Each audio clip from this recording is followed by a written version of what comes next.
الحمد للہ وکفى والصلاة والسلام على عباده الذین اصطفى خصوصا على افضلهم وخاتم النبیین محمد الامین وعلى آلہ وصحبہ اجمعین. اما بعد فقد قال اللہ تبارک وتعالی كما ورد في آخر سورة الجمعہ: اعوذ باللہ من الشیطان الرجیم بسم اللہ الرحمن الرحیم. یا ایھا الذین آمنوا اذا نودی للصلاة من یوم الجمعۃ فاسعوا الی ذکر اللہ وذروا البیع ذلکم خیر لکم ان کنتم تعلمون. فإذا قضيت الصلاة فانتشروا في الأرض وابتغوا من فضل الله واذكروا الله كثيرا لعلكم تفلحون. وإذا رأوا تجارة أو لهوا انفضوا إليها وتركوك قائما قل ما عند الله خير من اللهو ومن التجارة والله خير الرازقين. صدق الله العظيم. رب اشرح لي صدري ويسر لي امري واحلل عقدة من لساني يفقهوا قولي. اللهم ربنا الهمنا رشدنا واعصمنا من شرور انفسنا. اللهم ارنا الحق حقا وارزقنا اتباعه وارنا الباطل باطلا وارزقنا اجتنابه. آمین یا رب العالمین. سورہ جمعہ کا دوسرا رکوع جو 3 آیات پر مشتمل ہے، آپ نے اکثر و بیشتر اس کی سماعت کی ہوگی. جمعے کی نمازوں میں بھی اس کو پڑھا جاتا ہے، خطبات میں پڑھا جاتا ہے. یہ 3 آیات حکمت و احکام جمعہ کے موضوع پر نہایت جامع آیات ہیں. اہمیت جمعہ، حکم جمعہ، حکمت جمعہ، مقصد جمعہ، ان تمام امور کو ان 3 آیات نے اپنے احاطے میں لے لیا ہے. چونکہ حضور کا سارا درس عمل جو ہے اور آپ کا اعلیٰ انقلاب جو ہے وہ قرآن مجید ہے، اور آپ کا سارا عمل اس کے گرد گھوم رہا ہے. دعوت و تربیت و تزکیہ کا سارا نظام قرآن کے گرد ہے. هو الذی بعث فی الامیین رسولا منہم یتلو علیہم آیاتہ ویزکیہم ویعلمہم الکتاب والحکمہ. لہذا اس کتاب ہی کی جب اسلامی کوئی ریاست یا نظام قائم ہو جائے تو اس کتاب کی تعلیم کو مسلسل امت میں جاری رکھنا، تاکہ وہ تعلیم جو ہے عام ہوتی رہے، پھیلتی رہے، اس کو تازہ کیا جاتا رہے، اس کے لیے نظام جمعہ تجویز کیا گیا. ہفتے وار اجتماع. اب اس کو نوٹ کر لیجئے کہ نہ تو وہاں پریس تھا کہ کتابیں ہوں، رسالے ہوں، اخبار ہوں، نہ وہاں ریڈیو، نہ وہاں ٹیلی ویژن، نہ وہاں اسکول، نہ وہاں کالج، نہ یونیورسٹیاں. تو تعلیم کا نظام کیا تھا؟ اچھا، تعلیم ایک تو ہوتی ہے بچوں کی تعلیم، اس کا تو بہت آسان کام ہوتا ہے. لیکن تعلیم بالغہ، انقلاب جو ہے وہ در حقیقت زیادہ تعلیم بالغہ پر زور دیتا ہے. ایک جو بھی انقلابی جو رہنما ہے، لیڈر ہے، وہ سب سے پہلے اپنے زمانے کے ایڈلٹس کو مخاطب کرتا ہے، ان کو تعلیم دیتا ہے، ان کے ذہنوں کا تزکیہ کرتا ہے، ان کے ذہنوں میں اپنا انقلابی فکر بٹھاتا ہے، جاگوزی کرتا ہے. پھر ان میں سے جو موٹیویٹ ہو جاتے ہیں اور جو رسپونڈ کرتے ہیں ان کو جمع کرتا ہے، منظم کرتا ہے، طاقت بناتا ہے. بچوں کی تعلیم کا اس میں دخل نہیں ہوتا. وہ تو جب نظام بن جائے گا، اسلامی نظام آ جائے گا، تو پھر اس نظام کے تحت بالکل نیا نظام تعلیم ہوگا. بچوں کی تعلیم ابتدا سے اس طریقے پر ہوگی کہ اس سے ان کے اندر اسلام اور ایمان کے جو جذبات ہیں وہ پیدا ہو، جہاد فی سبیل اللہ کا ذوق و شوق پیدا ہو. لیکن یہ کہ سب سے پہلے جو انقلاب برپا کرنا ہے، تو بچے تو انقلاب نہیں لایا کرتے، انقلاب تو ایڈلٹس لاتے ہیں. تو ان ایڈلٹس کو مخاطب کرنا اور ان کی تعلیم، ان کا ذہن بنانا، ان کے اندر اس انقلابی فکر کو ان کے ذہنوں میں، دلوں میں اتار دینا، جاگزی کر دینا، یہ ہے وہ مقصد کہ جو نظام جمعہ کے ذریعے سے امت میں اس کو دوام دے دیا گیا. جمعے کا منبر جو ہے اسے منبر رسول کہتے ہیں. منبر رسول پر جو کھڑا ہوتا ہے وہ نائب رسول ہے. وہ نائب رسول وہی کام کرے جو حضور کرتے تھے، یتلو علیہم آیاتہ ویزکیہم ویعلمہم الکتاب والحکمہ. یہ کام امت کے اندر جاری و ساری ہو جائے، اس کا تسلسل ہو، اس کا دوام ہو، اس کے لیے جمعہ کی فرضیت کی گئی. نظام جمعہ یہ ہفتے وار اجتماع ہے. آپ کے علم میں ہوگا کمیونسٹوں کا معاملہ بھی یہ ہوتا تھا. ان کا بھی ایک فلسفہ تھا، مارکسزم. اور جب تک وہ فلسفہ ذہنوں میں اتر نہ جائے، کوئی شخص کمیونسٹ کیسے بنے گا؟ اور پھر وہ فلسفہ تازہ رہنا چاہیے، ان کے ذہنوں میں اجاگر رہنا چاہیے، مدھم نہ پڑ جائے، کہیں ان کے ساتھ اس کی ذہنی کمٹمنٹ کمزور نہ ہو جائے. تو وہ اپنے ویکلی میٹنگز کرتے تھے. اس میں کیا کرتے تھے؟ اسی فلسفے کی تجدید، اسی کی اور گہرائیوں میں اترنا، تاکہ ذہنوں کے اندر وہ فلسفہ راسخ رہے. جب فلسفہ راسخ رہے گا تو انقلابی فرور، انقلابی ذیل، انقلابی جذبہ بھی برقرار رہے گا، اور انسان جو ہے تن من دل لگا دے گا. تو یہ ربط ہے سورہ جمعہ کے ساتھ احکام جمعہ کا، اور یہ تو واضح ہی ہے کہ در حقیقت اس سورہ مبارکہ کا نام ہی اس حکم جمعہ کے حوالے سے لیا گیا ہے۔ اچھا، اب اس میں حکم جمعہ کی اہمیت کیا ہے اس کو آپ سمجھیے۔ میں چند احادیث آپ کو سنا رہا ہوں۔ ترمذی شریف کی روایت ہے، من ترک الجمعہ ثلاث مرات تہاونا طبع اللہ علی قلبہ، جس شخص نے 3 جمعے چھوڑ دیے کسل کی وجہ سے، یعنی کوئی اور عذر نہیں ہے، بیماری نہیں تھی، مسافر نہیں تھا، کوئی نہیں گزر، تہاونا، بس وہ اس کی اہمیت کو نہ سمجھتے ہوئے، اس کو کہتے ہیں ہون، جو آسانی سی بات ہو، بس کوئی اہمیت نہ ہو جس کی، تو تہاونا طبع اللہ علی قلبہ، اللہ تعالیٰ اس کے دل پر مہر کر دے۔ اور یہ مہر کر دینا وہ بدترین سزا ہے جو بدترین کافروں کو دنیا میں دی جاتی ہے۔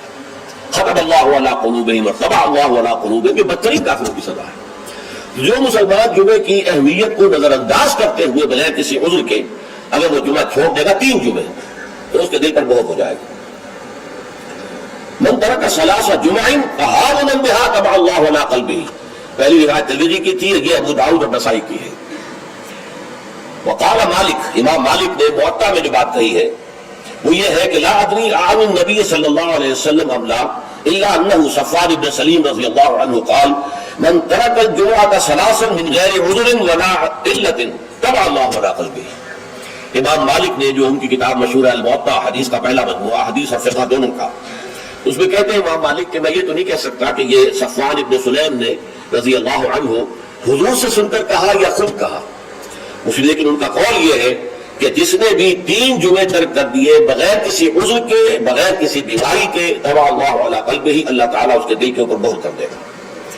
اور سب سے سخت حدیث یہ صحیح مسلم کی ہے، عبداللہ بن عمرو بن العاص اور ابو ہریرہ دونوں سے مروی ہے رضی اللہ تعالی عنہما، انہما سمعا النبی صلی اللہ علیہ وسلم، یہاں بالکل یہ مرفوع حدیث ہے کہ ان دونوں نے سنا حضور سے یہ فرماتے ہوئے لَيَنْتَهِيَنَّ الْأَقْوَامُ مِنْ غَدِرِ الْجُمُعَاتِ أَوْ لَيَخْتِمَنَّ اللَّهُ عَلَىٰ قُلُوبِهِمْ ثُمَّ لَيَكُونُنَّ مِنَ الْغَافِلِينَ، لوگ باز آ جائیں اپنی جمعے کی نماز کو ترک کرنے سے، ورنہ لازماً اللہ تعالیٰ ان کے دل پر ختم کر دے گا، مہر لگا دے گا۔ یہ وہی لفظ ہے جو سورہ بقرہ کے ابتدا میں آیا ہے، ان الذین کفروا سواء علیہم انذرتہم ام لم تنذرہم لا یؤمنون ختم اللہ علی قلوبہم وعلی سمعہم وعلی ابصارہم غشاوہ، پھر وہ غافلوں میں سے ہو جائیں گے۔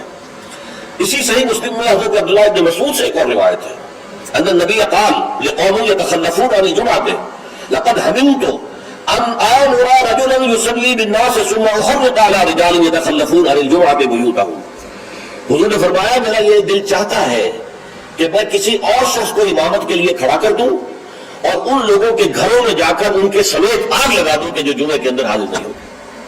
اب آپ ایک طرف حضور کی شخصیت کو دیکھیں، آپ کے اندر نرمی تھی، رقت تھی، شفقت تھی، محبت تھی، رافت تھی، لیکن دوسری طرف سختی کا یہ عالم ہے کہ جمعے کی اہمیت، تاکہ معلوم ہو جائے کہ جمعے کی اہمیت کیا ہے۔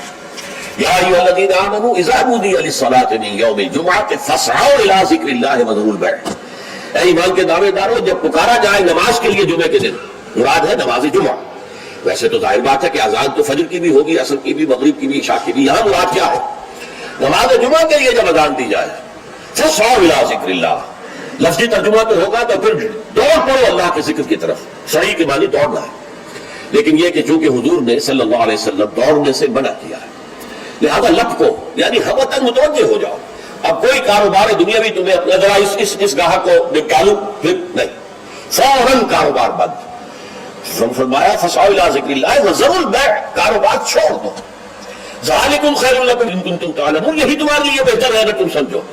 اب دیکھیے غور کیجیے اس میں کہ ہو سکتا ہے کوئی شخص، کوئی دکاندار بیچارہ صبح سے بیٹھا تھا، کوئی گاہک نہیں آیا، جس وقت گاہک دکان میں داخل ہوا اسی وقت اب اذان جمعہ کی آواز آ گئی، اب بڑے سخت امتحان میں ہے وہ، لیکن فرمایا گیا ذالکم خیر لکم، بازاری گھاٹے کا سودا ہے، صبح سے بیکار بیٹھے تھے، کوئی گاہک نہیں تھا، اب آیا ہے کہ نماز کی اذان آ گئی، چھوڑ کے جانا پڑے گا، ضرور ہے۔ کاروبار چھوڑ دینا یہ لازم ہے، یہ حکم ہے، یہ واجب ہے، فرض ہے چھوڑ دینا، اس میں کسی قسم کی کوتاہی جو ہے وہ پسندیدہ نہیں ہے۔ تو جمعہ کی اہمیت کے لیے ایک طرف تو قرآن مجید کے یہ الفاظ، یا ایھا الذین آمنوا اذا نودی للصلاۃ من یوم الجمعۃ فاسعوا الی ذکر اللہ وذروا البیع ذالکم خیر لکم ان کنتم تعلمون، اور اس کے ساتھ جمع کیجئے وہ احادیث جو میں آپ کو سنا چکا ہوں۔ اگر 3 جمعے کسی مسلمان نے بغیر عذر کے، ہاں عذر ہو سکتا ہے، آپ بیمار ہیں تو آپ پر فرض نہیں ہے، آپ مسافر ہیں تو مسافر پر فرض نہیں ہے. آپ غلام ہیں کسی کے تو آقا کی اجازت کے بغیر نہیں جا سکتے، لہذا غلام پر بھی جمعہ فرض نہیں ہے. بچے پر بھی جمعہ فرض نہیں ہے. خواتین پر جمعہ فرض نہیں ہے، وہ اپنی ظہر کی نماز اپنے گھروں میں ادا کریں، جمعہ کی فرضیت نہیں ہے. لیکن جس پر جمعہ فرض ہے اور پھر وہ صرف تہاون، کسل مندی یا اس کی اہمیت کو نہ سمجھتے ہوئے وہ اگر جمعے مسلسل 3 کر دے گا تو طبع اللہ علی قلوبہم بھی آگے اور ختم اللہ علی لیختمن اللہ علی قلبہ، اللہ تعالیٰ اس کے دل کے اوپر مہر کر دے گا.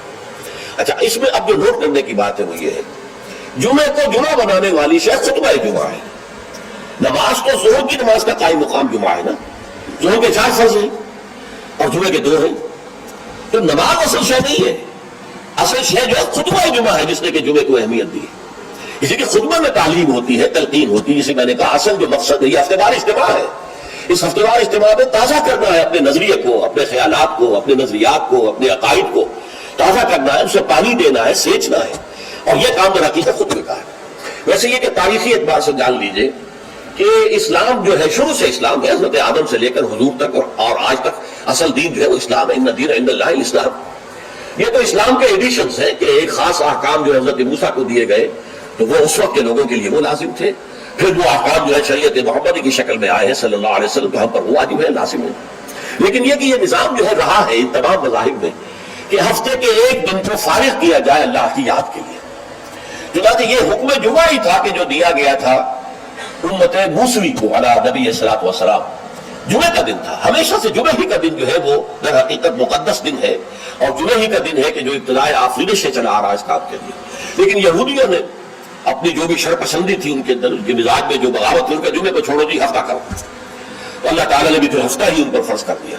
اور ان کے ہاں یہ ہفتہ اتنا سخت تھا، جمعے کی مغرب کی نماز کے بعد سے لے کر اگلے ہفتے کی مغرب تک 24 گھنٹے کوئی کاروبار دنیاوی مطلقاً حرام تھا. آج بھی امریکہ کے اندر جو لوگ رہتے ہیں جو کہ پریکٹسنگ جیوز ہیں، جن کے وہ لمبے لمبے بال ہوتے ہیں، ادھر زلفیں ہوتی ہیں اور انہوں نے لمبے لمبے کوٹ سیاہ رنگ کے پہنے ہوتے ہیں اور فیلٹ ہیٹ ہوتا ہے ان کا خاص طرز کا سیاہ رنگ کا، یہ جو پریکٹسنگ یہودی ہیں، آرتھوڈاکس یہودی ان کو کہتے ہیں، یہ جمعے کی شام سے اپنے ٹیلی فون کنیکشن بند کر دیتے ہیں. کوئی گفتگو نہیں، ان کے تمام دفاتر بند، گھروں پر بھی کوئی ٹیلی فون نہیں دیں گے، وہ سب بند. اور اس کے بعد ان کا پورا دن گزرتا ہے. لیکن وہاں فرق یہ ہے کہ وہاں کوئی جماعت کا اہتمام نہیں تھا. اپنے اپنے طور پر اللہ کو یاد کرو، تورات پڑھتے رہو، جو بھی ان کی ہر شکل تھی نماز کی اس میں وقت گزارو. دنیاوی کاروبار جو ہے وہ کوئی نہیں ہوگا.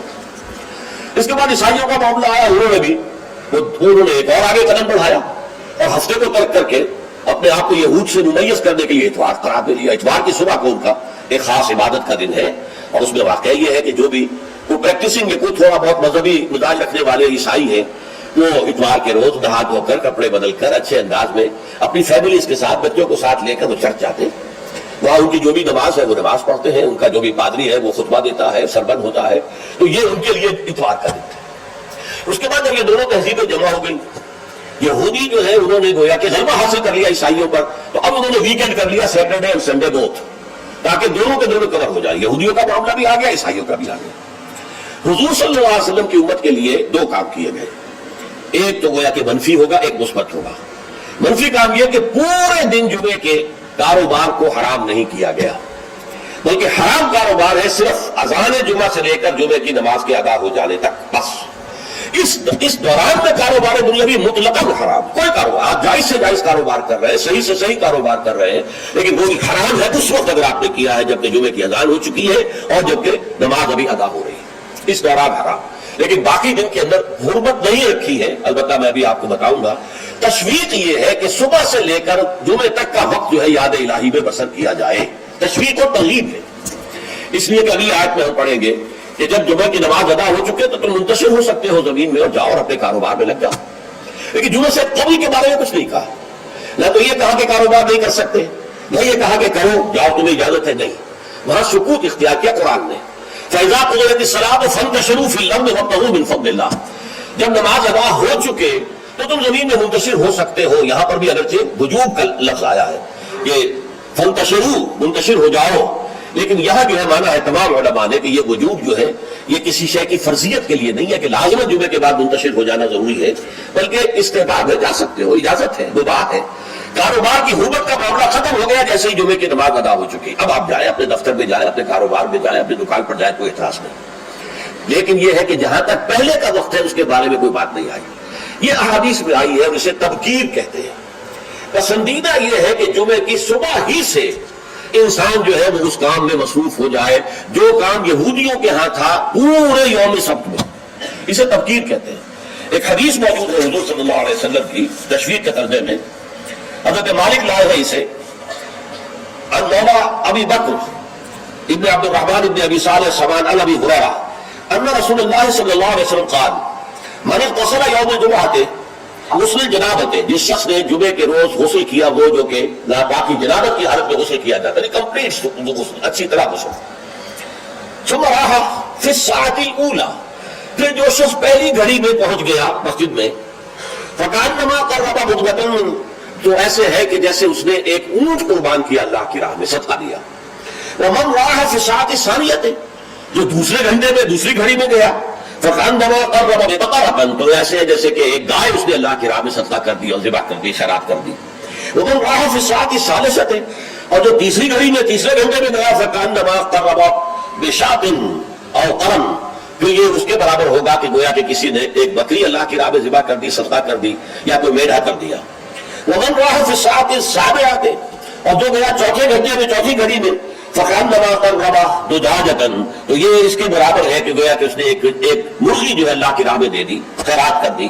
ومن راح فی الساعۃ الخامسۃ, اور جو پانچویں ساعت میں گیا, فکانما قرب بیضۃ, تو وہ ایسے ہے گویا کہ اس نے ایک انڈا اللہ کی راہ میں خیرات کر دیا. فاذا خرج الامام, تو جب امام نکل آئے, حضرت الملائکہ یسمعون الذکر, تو اب فرشتے, ایک اور روایت میں الفاظ آئے ہیں جو فرشتے بیٹھے ہوتے ہیں حاضری درج کرنے کے لیے, فلاں آ گیا, فلاں آ گیا, یہ چوتھی ساتھ میں آیا, یہ تیسری میں آیا, یہ دوسری میں آیا, یہ پانچویں میں آیا. تو فرشتے اپنے وہ رجسٹر بند کر کے, اور وہ خود الذکر, یعنی وہ جو امام خطبہ دیتا وہ الذکر ہے, اس خطبے کی طرف وہ ہمت متوجہ ہو جاتے ہیں. چنانچہ ایک تو یہ بات جان لیجئے کہ اس کے بارے میں امام الہند حضرت شاہ ولی اللہ دہلوی رحمۃ اللہ علیہ کی رائے ہے کہ اس سے مراد یہ نہیں ہے کہ فجر کی نماز کے بعد طلوع آفتاب کے بعد پہلا گھنٹہ, پھر اس کے بعد دوسرا, پھر اس کا تیسرا, پھر اس کا چوتھا, پانچواں, بلکہ یہ زوال کے بعد سے خفیف ساعات ہے. یعنی زوال سے وقت شروع ہوا, سورج جو ہے وہ نصف النہار سے ذرا ڈھلکا لدنو کی شمس, تو اس کے ساتھ جمعے کا وقت شروع ہو گیا. تو اس وقت سے پہلی ساعت, دوسری ساعت, گویا کہ یہاں ساعت سے مراد گھنٹہ نہیں ہے بلکہ کوئی اور لطیف قسم کا پیمانہ وقت کا ہے. یہ شاہ ولی اللہ کی رائے ہے جو انہوں نے اپنی مصفہ میں بھی اور مصوہ میں بھی, شاہ ولی اللہ کے نزدیک بڑی اہم کتاب جو ہے حدیث کی وہ موطا ہے, انہوں نے اس کی ایک شرح فارسی میں لکھی ہے اور ایک شرح عربی میں لکھی ہے. ان دونوں میں انہوں نے یہ رائے ظاہر کی, لیکن بہت سے علماء کی رائے ہے کہ نہیں, جو ہمارا ساعات کا نظام ہے اسی پر اس کو شمار کیا جائے گا. لیکن اس پر بھی اجماع ہے کہ جو اس کے بعد بھی آتا ہے جمعہ تو اس کا بھی ہو جائے گا, جمعے کی فضیلت سے اسے کوئی حصہ نہیں ملے گا, جمعے کی برکات سے اسے کوئی حصہ نہیں ملے گا, جمعے کا جو خاص مقام اور مرتبہ ہے اس کے حیثیت سے وہ محروم رہے گا. لیکن جہاں تک فرضیت جمعہ ہے وہ اس فرضیت جمعہ جو ہے وہ اس کی طرف سے ادا ہو جائے گی. لیکن یہ منظر میں نے اپنی آنکھوں سے دیکھا ہے اپنے بچپن میں, اور وہ یہ سرسا ایک جگہ تھی, وہ تحصیل تھی ضلع حصار کی, وہاں میری بسم اللہ ہوئی, پھر وہ نورانی قاعدے سے ہماری تعلیم شروع ہوئی. تو جس مسجد میں یہ سارا کام ہو رہا تھا بڑے مرکزی مقام پر وہ مسجد تھی. کبھی کبھی اب بھی مجھے خواب میں وہ مسجد آتی ہے, اور اس مسجد میں جمعے کے دن میری اپنی جو مشاہدے کی بات ہے کہ یوں سمجھیے اشراق کے بعد سے لوگوں کی آمد شروع ہو جاتی تھی, اور دیہات سے لوگ آیا کرتے تھے. وہاں ایک خاص قوم تھی, غالباً وہ ارائی تھے, اس رائے علاقے کے ارائیوں کو وہ پچانے کہتے تھے, جیسے کہ راجپوتوں کو راویڑ کہا جاتا ہے. لیکن یہ کہ وہ لوگ آتے تھے اونٹوں پر سوار ہو کر, آس پاس صحرا کا علاقہ تھا, سفید کپڑے, سفید کرتے, سفید ان کے تہبند اور سفید ان کے صافے, اونٹوں کے اوپر سوار چلے آ رہے. اس لیے کہ دیہات میں جمعہ نہیں ہوتا, اور اس وقت اس پر سختی کے ساتھ عمل ہوتا تھا کہ اصل میں جمعہ جو ہے وہ شہر میں ہے. تو وہ آتے تھے اور مسجد جو ہے وہ صبح ہی سے بھر جاتی تھی. کہیں ایک جگہ کوئی شخص کھڑا آواز کہہ رہا ہے, کچھ لوگ اس کے گرد جمع ہے, کہیں کوئی شخص بیٹھے ہوا قرآن خود ہی پڑھ رہا ہے, کوئی نوافل پڑھ رہا ہے. یہ نقشہ میں نے اپنی آنکھ سے دیکھا ہے, بچپن کا یہ نقشہ. اب وہ معاملہ ختم ہو گیا, بالکل ختم ہو گیا. اب تو بھاگ دوڑ کر کے جو ہے وہ لوگ جمعے میں پہنچتے بھی اس وقت ہے جبکہ وہ عربی کا خطبہ شروع ہونے والا ہے. اس لیے کہ عام طور پر تقریروں کے اندر کوئی خاص مواد ہوتا نہیں ہے, یا فرقہ واریت کی تبلیغ ہو رہی ہوتی ہے, یا سیاسی مسائل کے اوپر دھواں دار تقریریں ہوتی ہیں. لوگوں کو ان سے دلچسپی نہیں. تو فرق ادا کرنے کے لیے بس وہ جب خطبے کی اذان کا وقت ہوتا ہے تو اس وقت پہنچ جاتے ہیں, نماز ادا ہوئی, روانہ ہو گئے. اللہ خیر صلی اللہ. میں سب سے پہلے آداب جمعہ اس کے عنوان سے عرض کر رہا ہوں کہ جمعے کے روز غسل واجب ہے تقریباً علی کل محتلم، یہ حضور کے الفاظ یہ ہیں، غسل الجمعہ کے واجب علی کل محتلم، جو بھی بالغ ہو چکا ہے مرد، عورت پر تو ظاہر بات ہے کہ جمعہ فرض ہے ہی نہیں، جیسا کہ میں عرض کر چکا ہوں، اس کے لیے جمعے کا غسل واجب ہے۔ اور اندازہ یہ ہوتا ہے، میں یقین سے تو نہیں کہہ سکتا، کہ جیسے ہی جمعے کے لیے روانگی ہو اس وقت غسل کیا جائے۔ پھر حضور نے یہ بھی فرمایا ہے کہ اچھے کپڑے پہن کر جاؤ، دھلے ہوئے کپڑے پہن کر جاؤ۔ آپ نے فرمایا کہ کیا تم میں سے کسی شخص کے لیے یہ ممکن نہیں ہے کہ اپنے جو محنت کے کپڑے ہوتے ہیں، محنت یعنی جن پہ مشقت کرتا ہے، ایک لوہار بیٹھا ہوا ہے اور وہ بھٹی کے سامنے بیٹھ کر کام کر رہا ہے، پسینے آئیں گے اس سے، کپڑوں میں بدبو ہو جائے گی پسینے کی، پھر اس کے اوپر سیاہ داغ پڑے ہوں گے، میلے ہوں گے، تو یہ اس کا لباس ہے محنت کا۔ یا کوئی کاریگر ہے، مکان کی تعمیر میں لگا ہوا ہے، ظاہر بات ہے جب وہ یہ کام کر رہا ہے گارے کے دھبے ہوں گے، کچھ اور ہوگا، تو حضور نے فرمایا کیا ممکن نہیں ہے تم میں سے کسی کے لیے کہ ایک علیحدہ سے جوڑا جمعے کے لیے رکھ لو، وہ جمعے ہی کے صرف استعمال کیا کرو، وہ تمہارے محنت کے کپڑے نہ ہو کہ جن میں تم محنت اور مشقت کرتے ہو، بلکہ وہ علیحدہ سے ایک جوڑا ہو، اس کو فراہم کر کے رکھ لو۔ تو یہ بھی فرمایا گیا کہ تیل لگاؤ، بالوں کے اندر تیل لگاؤ، دہن، اور یہ بھی فرمایا گیا کہ کوئی خوشبو ہے تو خوشبو لگاؤ۔ وہ سب کس لیے کہ جو ماحول ہو جمعے کا وہ معطر ماحول ہو، ایسا نہ ہو کہ پسینوں کی بدبوؤں کی وجہ سے طبیعت ملغز ہو رہی ہو لوگوں کی، نہیں، بلکہ یہ کہ بڑا خوشگوار ماحول ہو، خوشبو ہو اس کے اندر، اور یہ کہ کپڑے اچھے پہن کر لوگ بیٹھے ہوئے ہوں، بلکہ اسے کہا گیا الجمعہ تو عید المسلمین، یہ ہفتہ روزہ عید ہے در حقیقت، یہ مسلمانوں کو عید کی طرح اسے جو ہے وہ منانا چاہیے، سیلیبریٹ کرنا چاہیے۔ جیسے عید کو آپ کپڑے جو ہے غسل کرتے ہیں، صبح کپڑے بدلتے ہیں، خوشبو لگاتے ہیں، پھر جاتے ہیں مسجد کو، عیدگاہ کو، ایسے ہی معاملہ ہونا چاہیے جمعے کا۔ یہ عید المسلمین ہے، یہ گویا کہ ہفتے وار عید ہے مسلمانوں کی۔ پھر اسی میں ایک آداب میں سے یہ ہے کہ جب تم مسجد میں جاؤ تو لوگوں کو پھلانگتے ہوئے اگلی صفوں میں نہ جاؤ، بلکہ عام جو ہے ہدایت ہے وہ یہ ہے کہ بھئی پہلے اپنی صف اگلی لوگ پوری کر لیں، پھر دوسری میں بیٹھے، پھر تیسری میں بیٹھے، تاکہ لوگوں کو ضرورت ہی محسوس نہ ہو۔ لوگ دیکھتے ہیں کہ اگلی صف میں جگہ خالی ہے تو پھر وہ لوگوں پہ پھلانگتے ہوئے جاتے ہیں، لیکن بہر صورت پھلانگتے ہوئے یا لوگوں کو علیحدہ کر کے پھر اپنے لیے جگہ بنانا، یہ جو ہے اس سے منع کیا گیا ہے۔ خاموشی سے جہاں جگہ تمہیں مل رہی ہے بیٹھ جاؤ، اور پھر اسی میں سر انصات ہے، خاموش رہو، گفتگو نہ ہو۔ یہاں تک کہ حضرت ابو ہریرہ سے یہ روایت ہے ترمذی اور نسائی اور دوسری کتابوں کے اندر، ان رسول اللہ صلی اللہ علیہ وسلم قال اذا قلت لصاحبك يوم الجمعة انصت والامام يخطب فقد لغوت، دو آدمی گفتگو کر رہے ہیں، آپ تیسرے آدمی ہیں، آپ سن رہے ہیں، آپ ان سے کہتے ہیں خاموش ہو جاؤ، تو تم نے بھی لغو کام کیا۔ انہیں منع کرنے کے لیے بولنا بھی پسندیدہ نہیں ہے، خاموش اشارے سے کہہ دو، لیکن تم نے اگر آواز نکالی جبکہ امام خطبہ دے رہا ہے، امام کے خطبے کی ساری توجہ، اس جمعے کی ساری حیثیت جو ہے وہ اسی خطبے کی وجہ سے، لہذا اس میں آپس میں گفتگو کرنا، اس طرح کی چیزیں جو ہے وہ بالکل غلط ہے، آداب جمعہ کے منافی ہیں، جس کی انتہا یہ ہے کہ اگر وہ آپس میں دو گفتگو کر رہے ہیں اور آپ انہیں روکنے کے لیے بھی زبان کھولیں، ان سے خاموش ہو جاؤ، تو یہ بھی فقط لغو کا، تم نے بھی ایک لغو حرکت کی، بلکہ اشارے کنایے سے کہہ دیا جائے کہ زبان نہ کھولی جائے۔ پھر اس میں حضور کیا کرتے تھے، خطبے میں کیا کرتے تھے، یہ روایت بھی ہے مسلم شریف کی، عن جابر بن سمرہ رضی اللہ تعالی عنہ فرماتے ہیں کانت للنبی خطبتان، حضور کے دو خطبے ہوتے تھے، یجلس بینہما، ان دونوں کے درمیان آپ ذرا تھوڑی دیر کے لیے بیٹھتے تھے، جیسے کہ آپ کو معلوم ہے تمام امام جو ہے وہ یہی کرتے ہیں آج، یقرأ القرآن و یذکر الناس، جمعے میں کرتے کیا تھے، قرآن پڑھتے تھے اور لوگوں کو نصیحت کرتے تھے، یاد دہانی کرتے تھے۔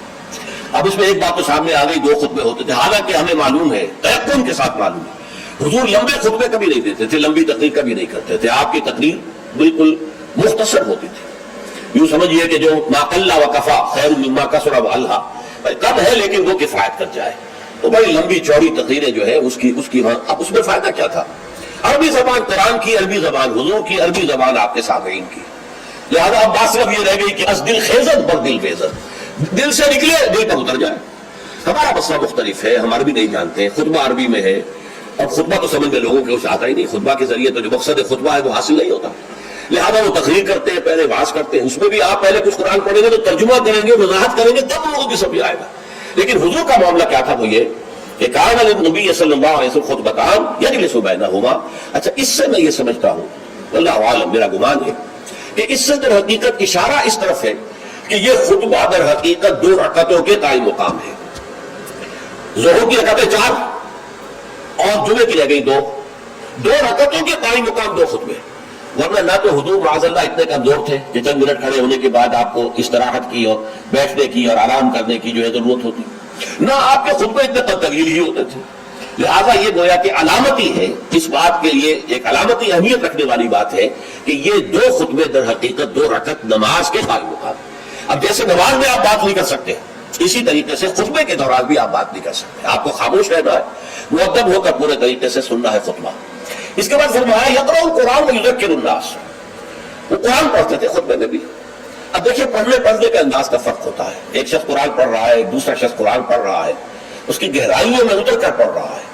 جہاں آواز بلند کرنے کی ضرورت ہے وہاں آواز بلند کرتا ہے، جہاں آواز پست کرنے کی ضرورت ہے وہاں آواز پست کرتا ہے. اس طریقے سے وہ قرآن مجید کے اندر سے صرف اس کے معنی ہی نہیں نکال رہا بلکہ اس کے احساسات کو بھی اجاگر کر رہا ہے. تو حضور جیسے پڑھتے ہوں گے اس کا خیال ہم تصور نہیں کر سکتے، لیکن یہ کہ یہ ضرور آتا ہے کہ حضور کا خطبہ جو ہے وہ ٹھنڈا ٹھنڈا نہیں ہوتا تھا، وہ جذباتی ہوتا تھا.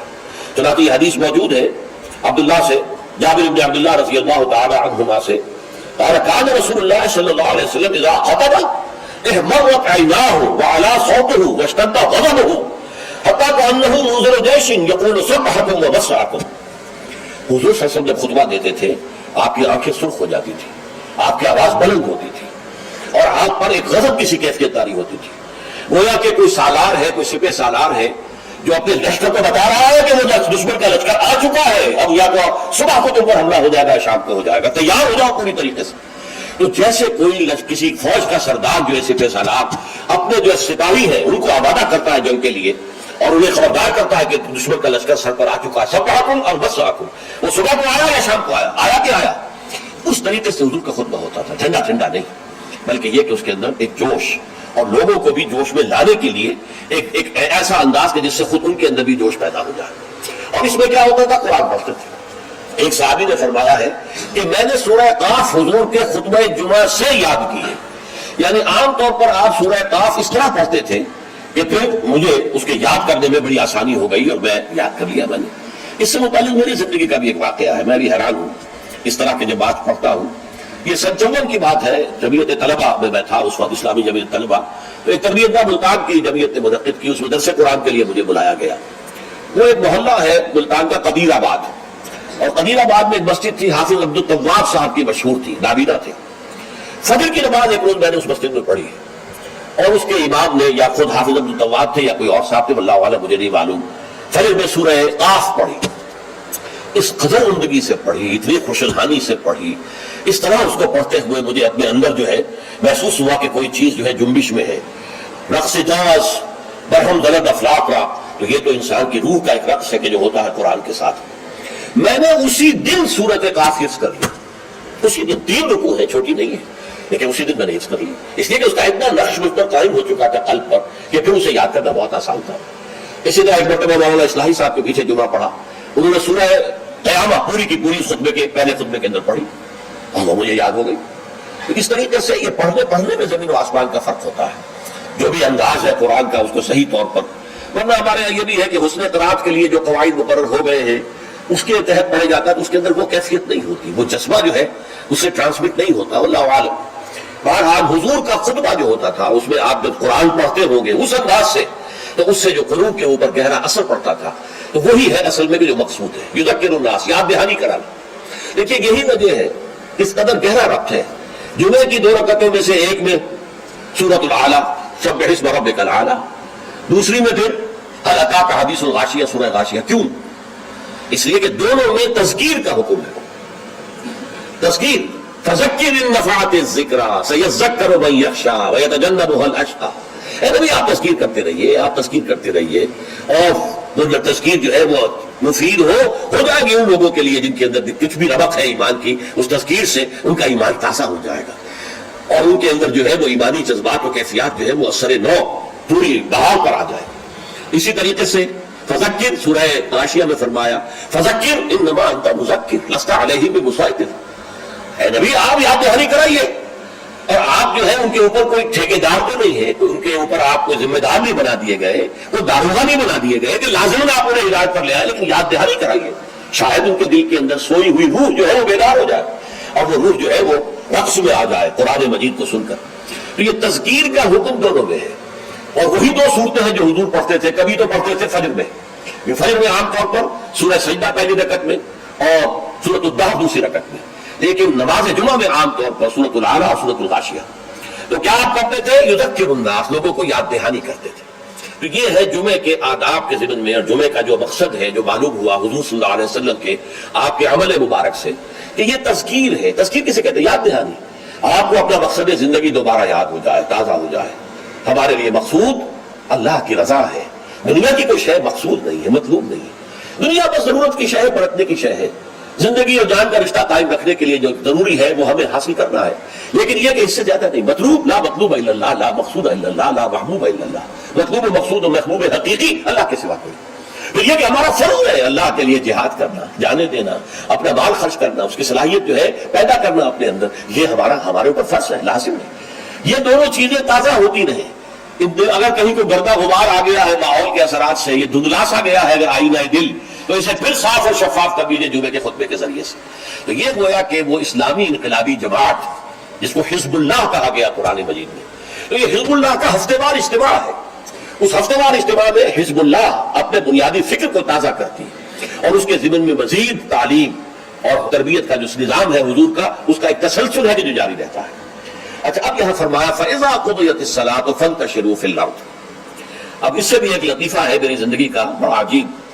میں جب بنڈوگری میں تھا، ساہیوال جب کہلاتا ہے، تو وہاں ہمارے محلے ہی میں رہتے تھے ایک صاحب جو بڑے کٹر پرویزی تھے. اور پرویز صاحب کا موقع یہ ہے کہ صلاۃ کے معنی ہے معاشرہ قائم کرو، اسلامی معاشرہ. یہ نماز کو انہوں نے خامخواہ صلاۃ کہہ دیا. اچھا، وہ آدمی تھے بہت نیک، وہ سول انجینئر تھے، اور وہ جو کمیٹی ہوتی ہے جو میونسپل کمیٹی، تو وہ میونسپل انجینئر تھے اور بہت نیک تھے. اور شعرا تھا ان کا کہ وہ بہت ہی یعنی رشوت وغیرہ سے بالکل بری ہے. تو میرے دل میں بھی ان کی عزت تھی، لیکن یہ کہ بہرحال اختلاف تھا کہ وہ پرویزی تھے. ایک جگہ گفتگو ہو رہی تھی تو انہوں نے بڑے چیلنجنگ انداز میں مجھ سے کہا، اچھا مجھے کوئی ایک آیت قرآن کی بتا دو کہ جس میں صلاۃ کا ترجمہ معاشرہ نہ کیا جا سکے. پہلے تو میں مرعوب سا ہو گیا کہ جس قدر تیقن کے ساتھ انہوں نے بات کی ہے، شاید واقعی قرآن میں ایسی کوئی آیت نہ ہو کہ جس کا ترجمہ جو ہے، جہاں پر ترجمہ صلاۃ کا جو ہے وہ معاشرہ نہ کیا جا سکے. لیکن بجلی سے کون اللہ کی طرف سے میرے دماغ میں اور یہ آیت سامنے آ گئی، فَإِذَا قُضِيَتِ الصَّلَاةُ فَانْتَشِرُوا فِي الْأَرْضِ. اب یہاں معاشرہ مانی لے گے تو معاشرے کو تلپٹ کر کے ختم کر کے پھر منتشر ہو جاؤ، فساد نہ کرو، یہ اس کے معنی ہے. مجھے آج تک یاد ہے، میں نے کہا یہاں تو نماز یہ فَإِذَا قُضِيَتِ الصَّلَاةُ، یہ پوری ہو چکے نماز، یہ پورا ہو چکے صلاۃ، یا تو کوئی عمل جو ہے وہ ہو سکتا ہے کہ جو ختم ہو جائے. معاشرہ مراد دینے کے مطلب معاشرے کو ختم کر دو، تلپٹ کر دو، کیوس کر دو. کوئی جواب نہیں تھا ان کے پاس. میں نے کہا شریف آدمی تھے، یہ نہیں کہ خام خواہ کو الجھے، بالکل خاموش ہو. تو یہ ہے فَإِذَا قُضِيَتِ الصَّلَاةُ، جب نماز ادا ہو جائے فَانْتَشِرُوا فِي الْأَرْضِ، تو زمین میں منتشر ہو سکتے ہو، لازم نہیں ہے. بہت سے نیک مسلمانوں کو میں نے دیکھا ہے جمعے کے بعد سے عصر تک بیٹھے رہتے ہیں مسجد کے اندر اللہ کی یاد میں. تو یہ نہیں ہے کہ حکم ہے وہ حکم کی خلاف ورزی کرنا، نہیں. ہاں جا سکتے ہو کہ جاؤ، تمہارا کاروبار ہے، تمہاری دکان ہے، کوئی تمہارا دفتر ہے، اس میں جانا ہے جاؤ. فَانْتَشِرُوا فِي الْأَرْضِ وَابْتَغُوا مِنْ فَضْلِ اللَّهِ، اللہ کا فضل تلاش کرو. اب یہاں یہ بہت اہم مقام ہے کہ مراد ہے رزق، لیکن رزق کو اللہ کا فضل قرار دیا جا رہا ہے. اس کو سمجھ لیجئے، یہ اسلام کا جو معاشی فلسفہ ہے، اس کے جو فلسفیانہ اصول ہیں، ان میں سے ایک اصول یہ ہے کہ چاہے محنت تم نے کی ہے، کھیت میں ہل تم نے چلایا ہے، بیج تم نے ڈالا ہے، اس کو سینچا تم نے ہے، پھر فصل جو ہے اس کی حفاظت تم نے کی ہے، پھر فصل کاٹی ہے، پھر تم دانے گھر لائے ہو، پھر ان کو پیسا ہے، پھر ان کی روٹی پکائی ہے، یہ سب کچھ تم نے کیا، لیکن اسے اللہ کا فضل سمجھو، اپنا کسب نہ سمجھو. کسب جو ہے وہ نیکی اور بدی کے لیے ہے. انسان نیکی کما رہا ہے، یہ اس کی کمائی ہے، بدی کما رہا ہے، یہ اس کی کمائی ہے. جہاں تک رزق کا تعلق ہے یہ اللہ کا فضل ہے. اور فضل اسے کہتے ہیں جو بلا استحقاق دیا جائے، جس کا تقاضا نہ کیا جا سکے. جس کی مثال سادہ سی میں دیا کرتا ہوں کہ آپ نے کسی مزدور کو رکھا ہے، 8 گھنٹے اس نے کام کرنا ہے، آپ نے فرض کیجئے 100 روپے مقرر کیے ہیں اس کی مزدوری. دن بھر آپ نے دیکھا کہ مزدور بڑی محنت سے کام کرتا، دل لگا کے کام کیا اس نے، چاہے کوئی دیکھ رہا ہو چاہے نہ دیکھ رہا ہو. ایک تو ہوتے ہیں وہ کوئی دیکھ رہا ہے تو کام میں لگ گئے، کوئی نہیں دیکھ رہا ہے تو بیٹھ گئے. نہیں، اس نے بڑی جی لگا کے کام کیا. تو شام کو آپ اسے 100 روپے بھی دیتے، 10 روپے اور دیتے. یہ 10 روپے فضل ہے، یہ وہ ڈیمانڈ نہیں کر سکتا. ڈیمانڈ تو 100 کر سکتا تھا، 100 روپے ہوئے تھے، لیکن آپ نے اپنی طرف سے بغیر اس کے کسی قانونی استحقاق کے 10 روپے اسے دے دیے، یہ فضل ہے. اسی طریقے سے رزق جو بھی انسان کو ملتا ہے وہ فضل ہے اللہ کا، اسے اپنا کسب نہ سمجھو. جب تم سمجھو گے یہ اللہ کا فضل ہے تو پھر دیکھو گے اللہ اس کو کس طور سے خرچ کرنا چاہتا ہے، کروانا چاہتا ہے مجھ سے، کس کس کے حقوق اللہ نے اس میں رکھے. تو فَابْتَغُوا مِنْ فَضْلِ اللَّهِ وَاذْكُرُوا اللَّهَ كَثِيرًا، لیکن اس میں بھی اللہ کو کثرت کے ساتھ یاد کرو. یہ نہ ہو کہ مسجد میں تو اللہ کا ذکر ہوا، باہر نکل گئے تو بھول گئے. نہیں، بلکہ یہ کہ جو کام کر رہے ہو اس میں کام میں تمہارے ہاتھ مصروف ہو اور دل تمہارا جو ہے وہ اللہ کے ساتھ لگا ہوا ہو، جسے آپ کہتے ہیں پنجابی میں ہتھ کارول دل یارول۔ یہ ہے ذکر کثیر، اور ذکر کثیر کا سب سے بڑا ذریعہ کیا ہے کہ جو مصنون دعائیں ہیں حضور صلی اللہ علیہ وسلم سے، رات کو سونے لگے ہیں تو دعا ہے، صبح اٹھے ہیں تو دعا ہے، بیت الخلاء میں داخل ہو رہے ہیں تو دعا ہے، باہر نکلے ہیں تو دعا ہے۔ ظاہر بات ہے کوئی ایکسٹرا ٹائم تو آپ کا نہیں لگ رہا، وہ کام کر رہے ہیں آپ، لیکن ہر کام میں کرتے، شیشہ دیکھا ہے آئینہ دعا ہے، کپڑے بدلے ہیں دعا ہے، گھر سے نکلے ہیں مسجد کے لیے دعا ہے، مسجد میں داخل ہوئے تو دعا ہے، مسجد کے اندر تو ذکر ہے ہی ہے سارا، باہر نکلے ہیں تو دعا ہے، بازار میں داخل ہو رہے ہیں تو دعا ہے، بازار سے واپس آ رہے ہیں تو دعا، ہر کام کے لیے دعا ہے۔ یہ دعا جو ہے یہ ذکر کثیر کا سب سے بڑا طریقہ ہے، ذریعہ ہے، اور اس کے اندر دوہری ہے بات کہ ایک تو آپ کا اللہ سے تعلق قائم ہو گیا کہ آپ نے دعا اللہ سے کی ہے، ایک آپ کا تعلق حضور کے ساتھ قائم ہو گیا کہ آپ نے الفاظ وہ استعمال کیے جو حضور کے الفاظ ہیں، تو گویا کہ دو نسبتیں تازہ ہو گئی جب بھی آپ نے ایک مصنون دعا پڑھی ہے۔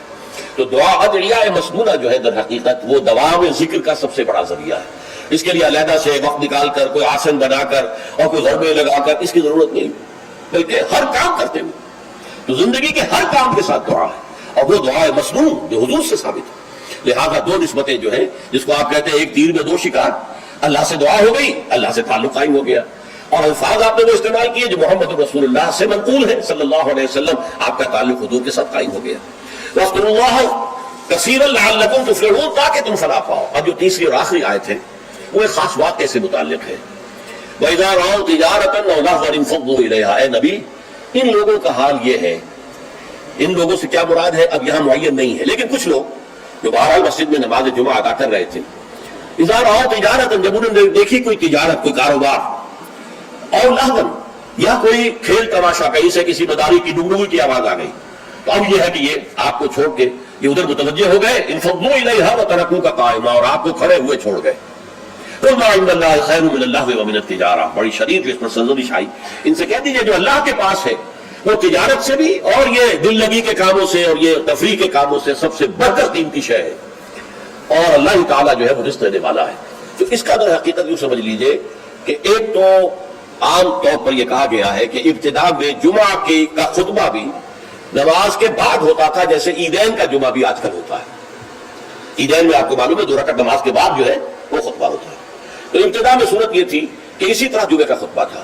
تو کچھ لوگوں نے یہ سمجھا کہ جمعہ پیدا ہو چکا، خطبے کی اہمیت ان کے سامنے نہیں تھی، اور صورتحال یہ تھی کہ سخت قحط پڑا ہوا تھا، اجناس کی کمی تھی بازار میں، گندم جو وغیرہ دکانیں خالی تھی۔ اسی اسنا میں گھنٹیاں سی بجنے لگی، اونٹ چلے آ رہے ہیں، معلوم ہوا کو قافلہ آ گیا ہے اجناس لے کر شام سے، گندم لے کر یا جو لے کر یا اور چیزیں لے کر کھانے پینے کی، اور لوگوں کو فکر ہوئی جیسے کہ ہمیں ہو جاتی ہے، جلدی جائے پتہ نہیں سب لوگ خرید لیں اور ہم رہ جائیں، جو بھی مال آیا ہے جو بھی اجناس آئی ہے وہ ختم ہو جائے، ہم رہ جائیں۔ تو اس خوف سے لوگ جو ہے حضور کو کھڑا ہوا جبکہ ابھی آپ خطبہ دے رہے تھے، اور اگر واقعتاً وہ بات صحیح ہے کہ نماز ادا ہو چکی تھی تو خطبہ جو ہے وہ بات کی انہوں نے اضافی شے سمجھی، اس کی کوئی اہمیت نہ سمجھی، وہ چلے گئے۔ تو میں اسی روایت کو زیادہ صحیح سمجھتا ہوں کہ جمعہ جو ہے وہ ابتدا کے اندر جمعے کا خطبہ بھی نماز کے بعد ہوتا تھا، تو لوگ چلے گئے۔ انفضوا الیہا وترکوک قائما، میرے نزدیک یہ کہ اگر نماز ادا نہ ہوئی ہوتی تو مجھے گمان نہیں ہے کہ کوئی ایک شخص بھی وہاں سے نکلتا۔ اچھا، نکلنے والوں میں ظاہر بات ہے کہ سب سے پہلی فہرست پر تو منافقین ہوں گے جن کے دلوں میں ایمان ہے ہی نہیں، یا ضعیف الایمان لوگ ہوں گے، یا کچھ غافل قسم کے ہوں گے جنہیں خطبے کی اہمیت کا علم نہیں تھا۔ تو اسی اعتبار سے بڑی مناسبت ہے کہ یہ آخری آیت جڑی ہوئی ہے اگلی سورت سے، سورہ منافقون، اور اس میں بھی اذا جاءک المنافقون قالوا نشهد انک لرسول اللہ واللہ یعلم انک لرسولہ واللہ یشهد ان المنافقین لکاذبون۔ تو گویا کہ یہ اس طریقے سے جڑ گئی ہیں دونوں صورتیں، سورہ جمعہ اور سورہ منافقون، اور حضور صلی اللہ علیہ وسلم اسی وجہ سے کبھی کبھی سورہ جمعہ اور سورہ منافقون فجر میں پڑھتے تھے۔ اکثر تو میں بتا چکا ہوں کہ سورہ سجدہ اور سورہ دہر، لیکن کبھی کبھی سورہ جمعہ اور سورہ منافقون پڑھتے تھے کیونکہ یہ آپس میں جڑی ہوئی ہے۔ وَإِذَا رَأَوْا تِجَارَةً أَوْ لَهْوًا انفضوا إِلَيْهَا، اب یہاں پر لوگوں کی ہدایت کے لیے لہو کا نصب اضافہ کر دیا گیا۔ جو واقعہ میں نے بیان کیا اس میں صرف یہ کہ گندم یا کچھ اور جو ہے وہ اجناس جو ہے ان کی کمی تھی، اور اس وقت وہ قافلہ آ گیا تو بہت سے لوگ ادھر متوجہ ہو گئے، اور حضور کا جو خطبہ جاری تھا اس کی پرواہ نہیں کی، اس پر سرزنش کی گئی۔ اس سے اضافی فائدہ کیا ہوا کہ خطبے کی اہمیت واضح ہو گئی کہ نماز جمعہ تو ہے ہی خطبے کے لیے، ورنہ نماز تو تم 2 کی پڑھتے ہو، 4 رکعتیں پڑھتے ہو، اور یہاں تم نے 2 رکعتیں پڑھی ہیں۔ اصل میں تو یہ خطبہ جو ہے وہی ہے در حقیقت جس کے ذریعے سے اپنے انقلابی فکر کو تازہ رکھنا ہے، اپنے انقلابی جذبے کو، جہاد اور قتال کے جذبے کو برقرار رکھنا ہے. یہ اس کے لیے ایک نظام تعلیم ہے، تعلیم بالغوں کا نظام. اب اگرچہ اس وقت صورت یہ ہے کہ نماز جمعہ کی اور خطبہ جمعہ کی وہ حیثیت الا ماشاء اللہ کہیں کہیں اگر ایسا ہو تو ہو کہ یہ مقصد پورا ہو رہا ہو، ورنہ حقیقت میں نہیں ہوتا. یا فرقے واریت کی بحثیں ہوتی ہیں، ایک دوسرے پر کفر کے فتوے لگتے ہیں، اور یا یہ کہ کچھ سیاسی مزاج کے جو ہے وہ سیاست پر گفتگو کرتے ہیں. تو یہ نہیں ہے، لیکن پھر بھی کھنڈر بتا رہے ہیں عمارت عظیم تھی. آج بھی مسلمان جس اہتمام کے ساتھ جمعے کے لیے جاتے ہیں، جتنی بڑی بڑی گیدرنگز ہوتی ہیں، کانگریگیشنز ہوتی ہیں، تو اس سے معلوم ہوا کہ محمد کا قائم کردہ یہ نظام صلی اللہ علیہ وسلم کس قدر محکم تھا. اور آج تک بھی بڑا پیارا یہ مصرع ہے، کھنڈر بتا رہے ہیں عمارت عظیم تھی. اگرچہ وہ اصل عمارت تو ختم ہوئی، رہ گئی رسم ادا روح بلالی نہ رہی، فلسفہ رہ گیا، تلقین غزالی نہ رہی، نماز و روزہ و قربانی و حج یہ سب باقی ہے، تو باقی نہیں ہے. اللہ کی روح جو ہے تقوی اللہ وہ ختم ہو چکی ہے. لیکن یہ ہے کہ پھر بھی یہ کھنڈر جو ہے یہ بھی بتا رہے ہیں کہ عمارت جب تھی قائم تو کتنی عظیم ہوگی، جبکہ اس کے ڈھانچے کے اندر اس کی روح بھی تھی، تذکیر، یاد دہانی، اسلام کے انقلابی جذبات کو تازہ کرنا، اپنے انقلابی فکر توحید کو تازہ کرنا. تو یہ گویا کہ حزب اللہ کا ہفتے وار اجتماع تھا. بارک اللہ لی ولکم فی القرآن العظیم ونفعنی وإیاکم بالآیات والذکر الحکیم.